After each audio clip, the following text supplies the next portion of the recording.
Hello guys, in this short and basic video today I will show you how to delete rows with empty cells in Microsoft Excel. So we can see some rows are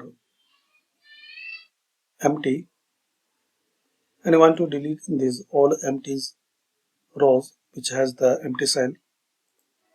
So select any cell. Now press Ctrl A.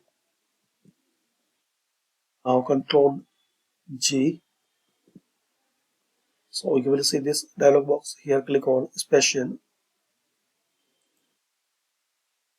and here select blanks. Then click on OK. So we can see all rows are selected with empty cells.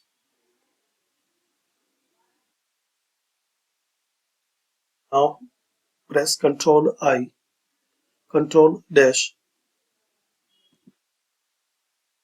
and here select this entire row. Then select this third option, entire row. Then click on OK. Now click anywhere.